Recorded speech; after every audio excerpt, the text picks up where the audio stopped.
Surf Life Saving Australia has over 165,000 members, ranging in age from 5 to in their 70s in the Masters area, and safety is first and foremost in our minds. It's paramount in managing our members. So what's the change that you're implementing, and where does it apply in terms of helmets and vests and things like that? The helmets on the surf boat crews will only occur in competition and training for competition, because it's not a life-saving apparatus anymore. So that's its only application. Will be in the surf sports environment, rowing the surf boats and competing and training to compete. In the case of the IRB life jackets, the major application there will be in the life-saving situation, the daily life of the surf club.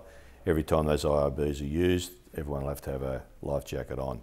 We do race the IRBs. We have stylised races. They'll also obviously be wearing the life jackets in the racing situation. And how significant is this change? Those two changes are quite significant because they both founded on research.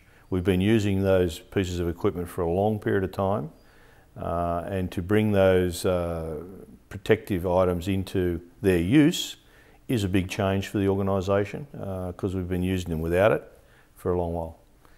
Surf Life Saving is not about to introduce any equipment overnight or quickly without proper research, due diligence being applied to that equipment and its use within the organisation, and that leads to the fact that we don't want to create secondary risks for our members by the introduction of equipment. So that takes a while to do that. It is a bit of a journey, and we're engaged in it now. Okay, you've been testing vests and helmets since 1996. How is the independent testing this time any different? The independent testing will ensure that the specifications and the purpose we're going to apply the safety equipment is absolutely rigorously and thoroughly tested, verified, and then determined. And to do that with an independent agency separates the organisation ethically and professionally, I think, in getting a good result. Why don't you use leg ropes like surfers do? The problem with leg ropes on our heavier rescue boards is that the leg ropes designed for recreational surfboard riding are just that. They're simply to recover the board and carry on catching waves. It's not a rescue piece of equipment, never designed to be. Our rescue boards, we have looked at these ropes before, but they're they're a heavier item of equipment, and we use them to effect the rescue. And the rescuer, the surf lifesaver, should never be tethered to the board to be able to effect the rescue. They've got to get off the board, recover the patient onto the board. They can't be tethered to it. Where it does become relevant with a consideration is in our competition. When you've got a lot of surfboard, our rescue boards in the water at the one time, say anything up to 16 competitors on one wave or crashing through a wave, to have that many people with that many leg ropes crashing around is just tantamount to creating a dangerous situation and secondary risks. So you wouldn't do it. In a singular operation for a lightweight surfboard, recreationally, they're perfectly appropriate, but in our situations, we're in a rescue situation, just not appropriate at all. Why don't you use, say, GPS ankle monitors like triathlon competitors? First of all, explain to me what they do and why they may not be useful for you. The thing with any GPS in the water is they're great on the surface, but once the apparatus goes anywhere under the surface, they don't work. So the technology is not there. If it was, we'd be using them already. So if the coroner hands down a finding in relation to the death of Matthew Barclay that you implement personal protective equipment such as helmets and vests in a wider range of scenarios, will you do that? We would take account of what the coroner was saying, but the short answer is not immediately, particularly if we're introducing secondary risks to our members in that particular application, that is across the board. There's a variety of situations and a variety of risks that we face in this organisation, not the least of which is the changing circumstances in the surf. So we're not about to introduce any secondary risks based on a coroner's decision. So can you tell me why are life jackets in IRBs and not on boards or skis? There's no secondary risks with the IRBs with the life jackets at all. There's none that we can see. So it's quite easy to implement that particular piece of equipment. In the case of the boards and skis, our previous experience in research and testing has revealed secondary risks with the types of equipment we were looking at. So we're going into another phase of testing against the specification to Australian standards to see whether those secondary risks still apply. Can you tell me what those secondary risks are? The basic problem is that if you go into, if you're paddling a board through the surf zone and you've got to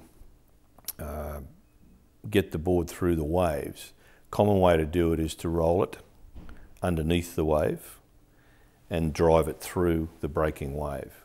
If you've got an inherently buoyant person doing that, you won't be able to do it. You'll be pounded by the wave.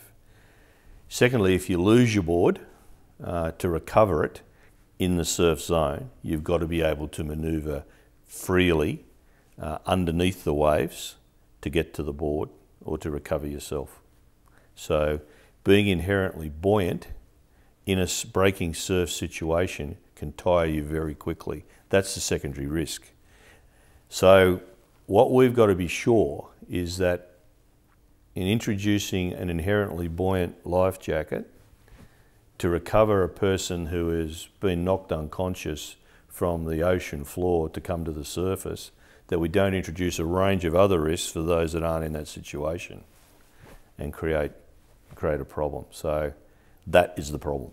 Who's going to pay for the implementation of these vests and helmets? The clubs will, supported by their states and in some cases, you know, the national fundraising support we give, but the clubs will do it, and that's why we need to take a little bit of time for them to get the cash together, but they'll be able to do it. They're good fundraisers.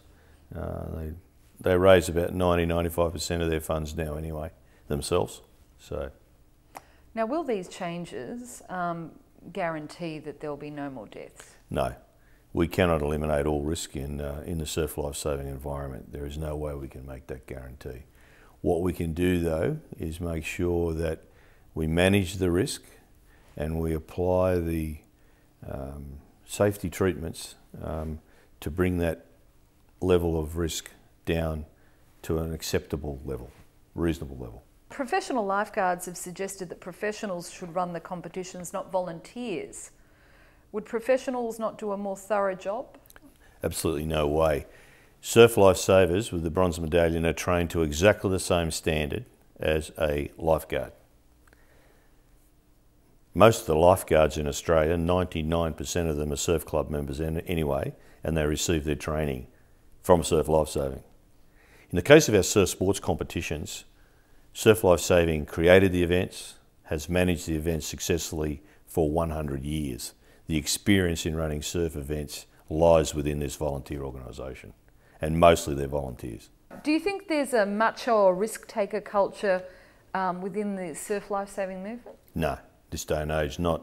When I first joined, 1967, or even earlier that as a kid, it was an all-male environment and it was a macho culture.